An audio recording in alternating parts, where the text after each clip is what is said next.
Hi everyone, कैसे हैं आप सब। दोस्तों, जून 2026 के एग्जाम्स पूरे हो गए।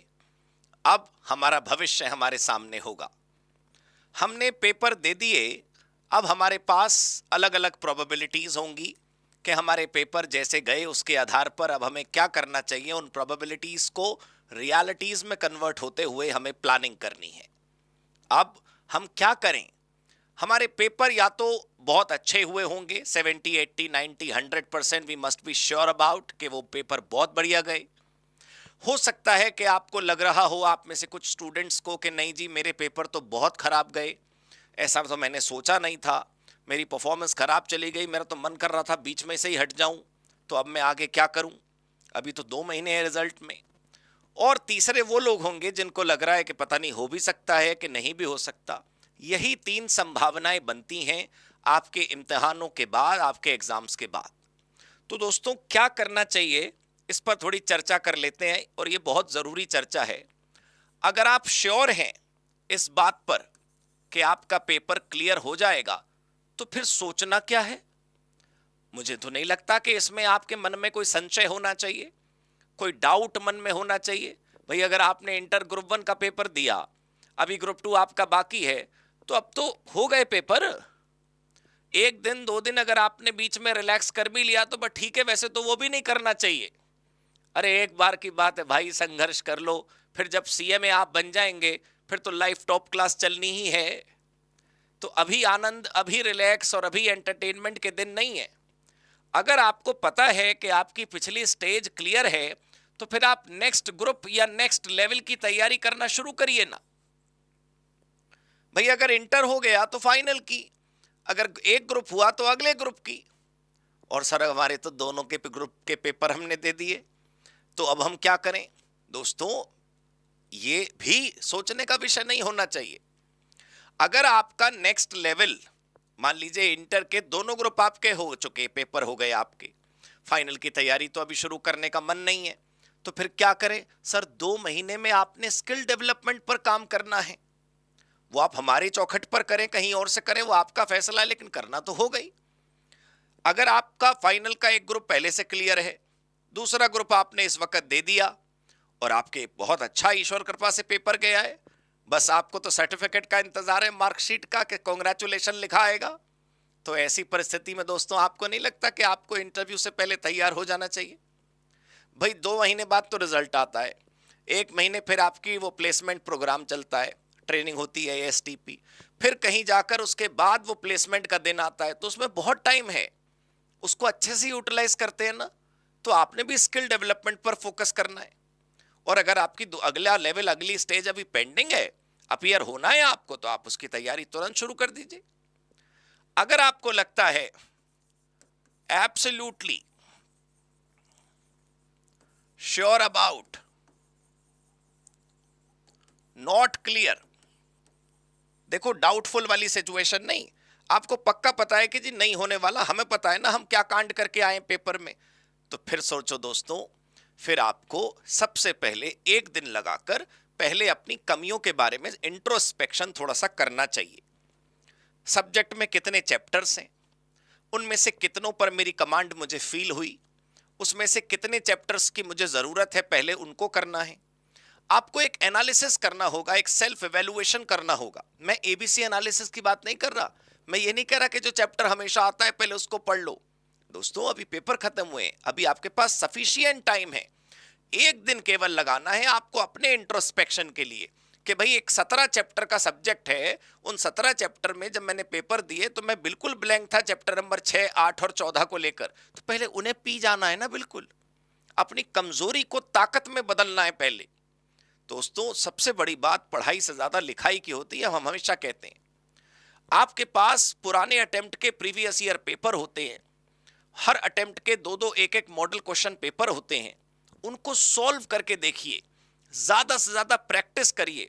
इन हाथों की ताकत को कैसे बढ़ा पाएंगे आप, प्रैक्टिस कर करके ज्यादा से ज्यादा सवाल सॉल्व करने, हाथ से, थ्योरी हो या प्रैक्टिकल, सिमिलर हो तब भी, डिसिमिलर हो तब भी, यूनिक हो तब भी, वो उनकी वेटेज ज्यादा हो तब भी, कम हो तब भी, वो रेयर आते हो या फ्रीक्वेंट आते हो तब भी, हर चीज आपको प्रैक्टिस करनी है हाथ से। कई बार हम देखते हैं के बच्चे एक जैसा दूसरा सवाल दिखता है तो उनको लगता है अरे ये तो उसके जैसा ही है, दोबारा करने की क्या जरूरत है। अरे भाई, you are very sure about your confidence of answering examination, number cut जाते हैं दोस्तों सिली मिस्टेक्स पर भी।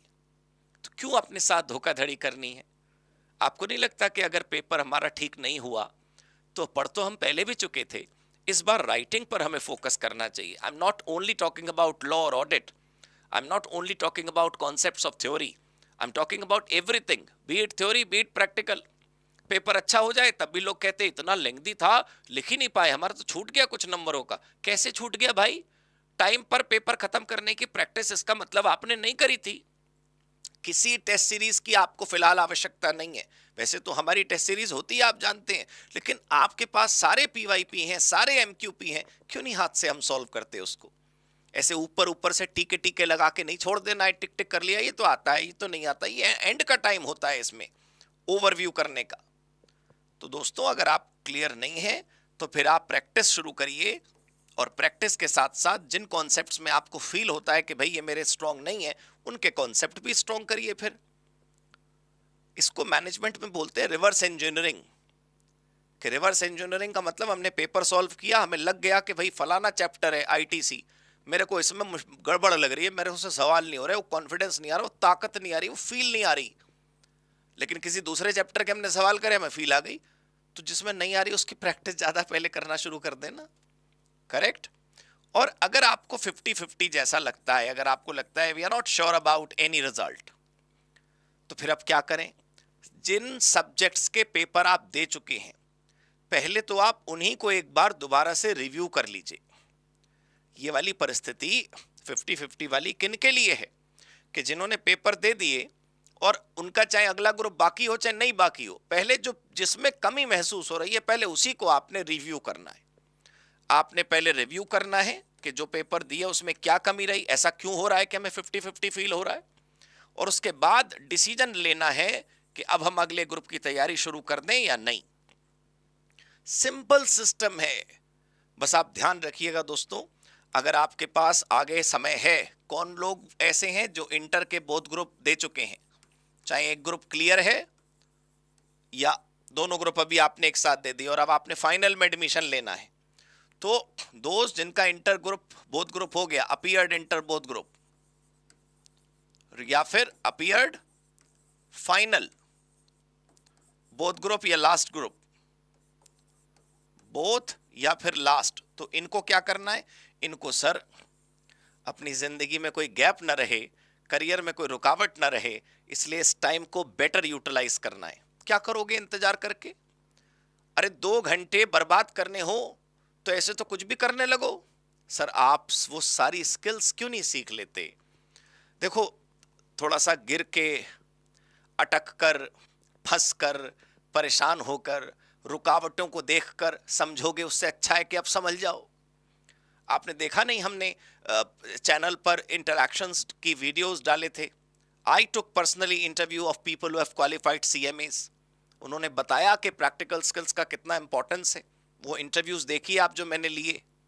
तो फिर क्यों आपको साहब, जब बिल्कुल आसमान से उल्कापात होने लगेगा, आकाश से कुछ वो तूफान गिरने लगेगा धरती पर, तब हम छतरी ढूंढेंगे, तब हम शेल्टर ढूंढेंगे?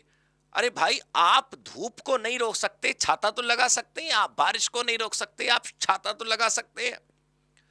और फिर प्रिपरेशन उसी दिन करनी है जिस दिन इंटरव्यू है। 2 घंटा पहले स्ट्रेस लेना है, 1 दिन पहले, 10 दिन पहले। अभी अच्छा खासा समय इसको नहीं यूटिलाइज करना आपने। कैसी बात कर रहे हैं सर हम? तो ये सब लोग अपने स्किल डेवलपमेंट में काम करें, और मुझे आप ये ना समझें कि मैं विज्ञापन कर रहा हूं, और समझें तो समझें दोस्तों, सच सच है रहता है। हमने चार्टर्ड फाइनेंशियल मैनेजमेंट नाम का जो प्रोग्राम निकाला, वो इसीलिए निकाला था कि थ्योरी प्रैक्टिकल में महान गैप है। हमने इतने बरसों में जो समस्याएं समाज में देखी, वो हम नहीं चाहते कि हमारी अगली पीढ़ी उन समस्याओं को फेस करे। पूरी की पूरी डायरेक्ट टैक्स पढ़ने के बाद भी आईटीआर भरना, बताओ, बालकों को नहीं आता। इतने लंबे चौड़ी एफएम की कैलकुलेशन करने के बाद भी हमें यह नहीं पता कि एक्सेल में उसे कैसे करते हैं। मतलब हम केवल थ्योरी में ईआरपी पढ़ेंगे, हमें एसएपी पर असलियत में काम नहीं करना। आपको आनंद नहीं आता ये सोचकर कि काश मुझे ये सब आ जाएगा तो मेरे खुद के अंदर कितना कॉन्फिडेंस होगा? तो तो ये तो आपको सोचना पड़ेगा ना थोड़ा। तो ये सब कुछ करिए दोस्तों, बहुत बहुत बहुत जरूरी है। और मैं आपको एक सूचना और दे दूं, आप सबको याद होगा कि हमारे लाइव बैचेस स्टार्ट हो रहे हैं दोस्तों, इंटरमीडिएट और फाइनल दोनों के लिए हो रहे हैं। जो टाइम टेबल है, जो शेड्यूल है, वो सब हम दूसरे वीडियोस में शेयर कर चुके हैं। और इस वीडियो के नीचे भी आपको वो लिंक्स मिल जाएंगे जो नोटिफाई करने के लिए हैं, तो आप उन्हें नोटिफाई करें। और इंटर फाइनल के जो लाइव बैचेस हैं उन दोनों को आप ज्वाइन करें रिस्पेक्टिवली, जिसको जो करना है, जिसके केस में जो अप्लीकेबल है। तो दोस्तों, आप लोगों को हमेशा ये याद रखना है कि सीओसी एजुकेशन हमेशा से एक्सक्लूसिवली फॉर सीएमए काम करती आई है और आगे भी सदा करती रहेगी। आपको इस बात का लाभ लेना है। आपके सीएमए के करियर में जो भी चीजों की आवश्यकता है वो सब आपको यहां पर एक ही छत के नीचे मिलते हैं। फाउंडेशन से फाइनल तक हर सब्जेक्ट हमारे पास है, और उस क्वालिटी के साथ है कि कोई कमी हम छोड़ते नहीं दोस्तों, कि आपके वो रुकावट का कारण बने। आप ये सब जानते हैं, हर अटेम्प्ट में कितने सारे रैंक्स आते हैं।